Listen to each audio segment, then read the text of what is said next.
এত সুস্বাদু খাবার কি শুধু দেখবেন না, আমার সাথে রান্নাটাও করে নেবেন। বাজার থেকে নিয়ে চলে আসুন চিংড়ি।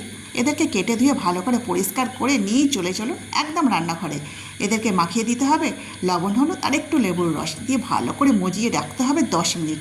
তারই মাঝখানে মশলাগুলো করে নেব। এতে দেবো আদা, রসুন, কাঁচা লঙ্কা, পেঁয়াজ। এই মশলাগুলো দিয়েই রান্না হবে। কড়াই সর্ষের তেল দিয়ে কয়েক সেকেন্ড এদেরকে ভেজে নেব। বেশিক্ষণ কিন্তু ভাজলে হবে না। ভাজাটা হয়ে গেছে, কড়াই দিয়ে দিলাম সর্ষের তেল, একটা এলাচ। গরম মশলাটা কমই ব্যবহার করলাম, আমাদের একটু কমই পছন্দ করে এসব। তাতে দিয়ে দিলাম একটা পেঁয়াজ কাটা। ভাজা হতেই দিয়ে দেবো টমেটোর আর পেঁয়াজ একসাথেই ভাজা হোক, তার সাথে দিয়ে দিলাম লবণ আর একটু চিনি। আদা, রসুন, কাঁচা লঙ্কার পেস্টটাও দিয়ে দিলাম। এবার দিয়ে দেবো জিরে, ধনে, কাশ্মীরি লঙ্কা, হলুদ আর একটু লঙ্কা গুঁড়ো দিয়ে ভালো করে কষানোর পরে বাড়িতে যদি টক দই থাকে 1 চামচ টক দই দিলে জমে যাবে একদম চিংড়ি মাছটাও দিয়ে ভালো করে কষিয়ে 10 মিনিট চাপা দিয়ে দেবো। দিয়েই তৈরি হয়ে গেল, দেখুন 10 মিনিটের মধ্যেই রেডি হয়ে গেল আমার চিংড়ির এই কারি।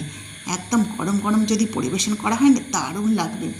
আপনারা যদি এইভাবে একবার চিংড়ি রান্না করেন দেখবেন খেতে কিন্তু অসাধারণ লাগবে। চিংড়ির মালাইকারির যেমন টেস্ট আছে, এই রান্নাটারও কিন্তু টেস্ট অসাধারণ লাগে। ভাতে, রুটিতে সবটাই কিন্তু খাওয়া যাবে। চলে এসেছি একদম ডাইনিং টেবিলে। ভাত, তরকারি, ভাজা তো রয়েছে, তার সাথে এই চিংড়ির কারি গরম গরম। আজকের ভোজনটা তো জমে যাবে একদম। চলুন আজকে এবার খেতে বসি, আবারও আসবো আগামীকাল। এলাম আবার।